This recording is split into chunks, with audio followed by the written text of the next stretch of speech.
Dalam sebuah konsep pemrograman modern, ada yang kita sebut dengan kelas. Ya.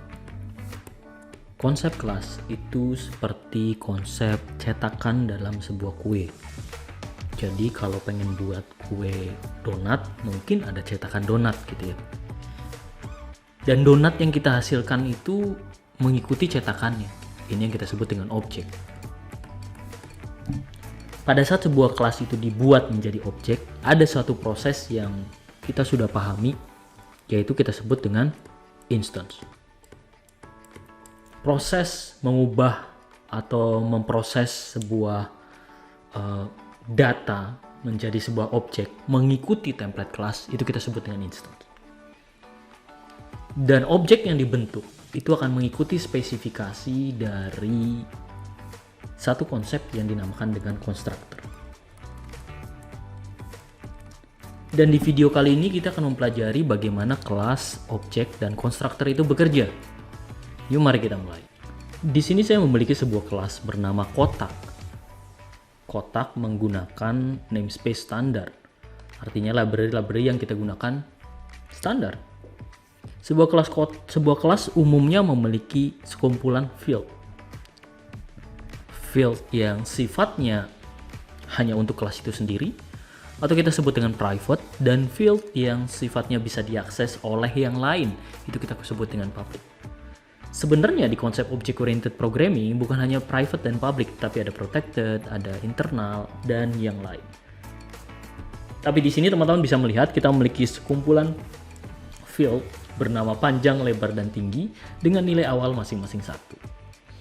Kemudian kita akan diperkenalkan dengan konsep constructor. Constructor itu ada dua. Yang pertama adalah constructor default dan yang kedua adalah constructor custom atau constructor buatan.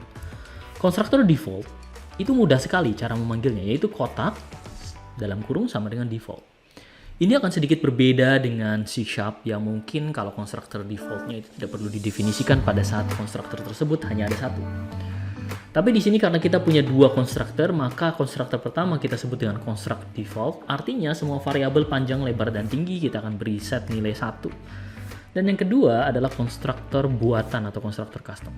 Di sini rekan-rekan bisa melihat bahwa kotak memiliki sebuah nilai panjang, nilai lebar, nilai tinggi sebagai parameter. Sehingga pada saat sebuah kelas dibuat, maka nilai panjang, lebar, dan tinggi ini dimasukkan ke parameter tersebut. Jadi nilainya bukan 1, 1, 1. Misalnya saja panjangnya 2, lebarnya 3, tingginya 4. Ya. Kemudian nilai-nilai tersebut di-assign ke sebuah variabel. Jadi kita memiliki beberapa ciri sebuah constructor. Ya. By default, constructor itu kosongan. Jadi nggak ada sesuatu yang diinisialisasikan. Tapi pada saat kita membuat custom constructor, maka umumnya kita membuat constructor yang menginisialisasi sebuah nilai. Contohnya, teman-teman bisa lihat ini. Dan satu lagi yang harus rekan-rekan pahami, pada umumnya constructor ini memiliki nama yang sama dengan nama kelas. Jadi kalau nama kelasnya kotak, ya konstruktornya nama kotak.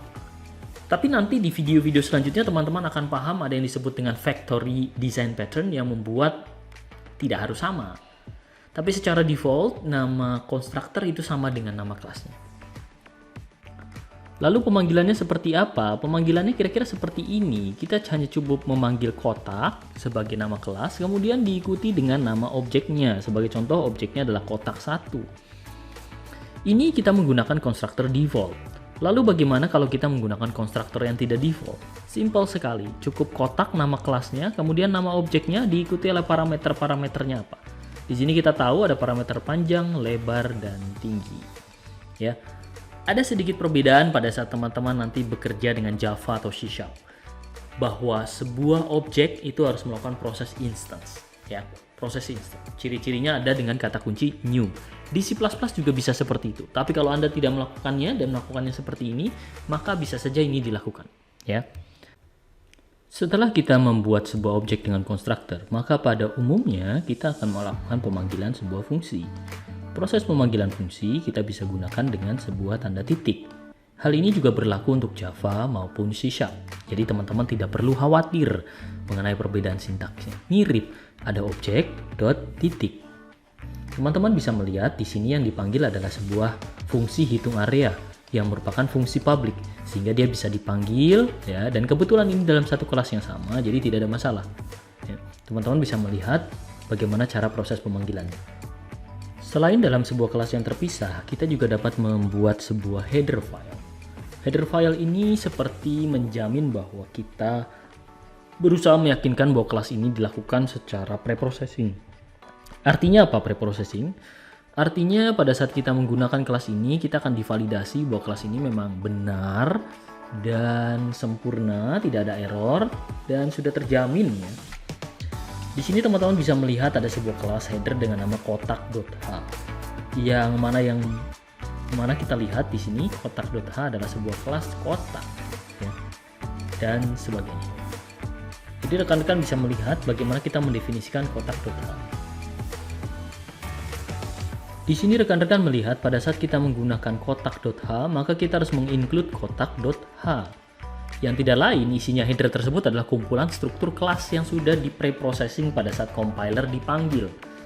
Tapi harus teman-teman perhatikan pada saat kita melakukan proses implementasinya atau pendefinisiannya.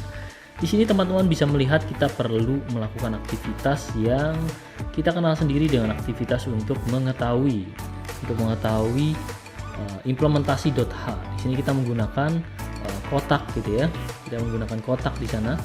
Kotak titik-titik 2 kotak gitu ya.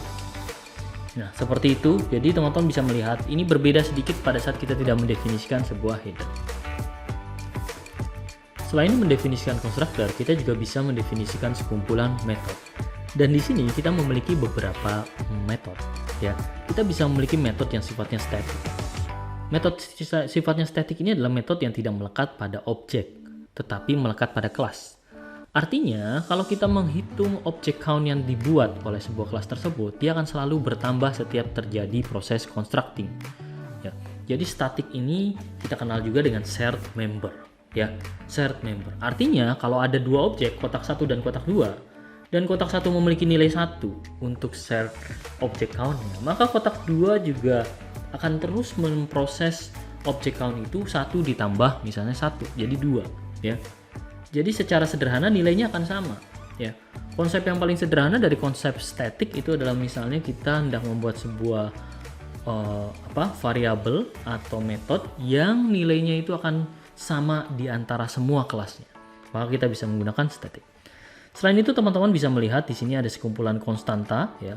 Konstanta ini tidak lain tidak bukan adalah mengambil variabel-variabel dari yang kita miliki. Jadi variabel panjang, lebar, tinggi yang tadinya sifatnya private itu bisa kita expose dengan kedua pendekatan. Pendekatan asesor dan pendekatan get. Gitu ya.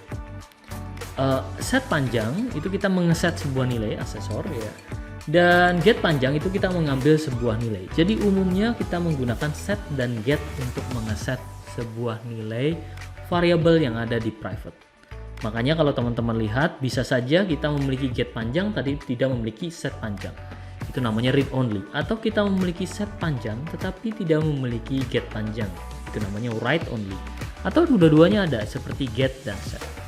Teman-teman bisa melihat bagaimana proses pembuatan get ya, di mana kita mengembalikan sebuah nilai float dan nilainya berupa konstanta. Sementara kalau kita menggunakan konsep set panjang, maka di situ kita memiliki sebuah variabel kotak ya untuk mengeset sebuah nilai dan berupa float dengan tipe data float ya, seperti itu. Dan kita bukan hanya bisa memiliki member, kita juga bisa memiliki static member function. Ini metode ya, tetapi sifatnya static. Sehingga perbedaan pemanggilannya teman-teman bisa lihat di sini. Ya. Pada saat kita bicara pemanggilan static member, maka kita tidak perlu memanggil kotak 1 ya, tidak ya. Kita cukup memanggil kotak titik 2 ya, seperti itu. Di sini juga kita bisa melihat ya, kotak decrease object ya. Ini implementasinya. Teman-teman bisa melihat di sini prosesnya seperti itu. Jadi kalau itu berupa statik, bukan kotak 1, kotak 2 yang dipanggil, tetapi kita set berupa kotak titik-titik. Jadi langsung melekat di kelas. Semoga apa yang kita pelajari sudah cukup untuk memahami dasar-dasar kelas, objek, dan konstruktor. Kita sudah belajar kelas, objek, konstruktor, field, private, public, method, dan tidak lupa juga konsep statik pada kelas. Sampai jumpa di video selanjutnya. Terima kasih sudah menonton dan jangan lupa subscribe. Terima kasih.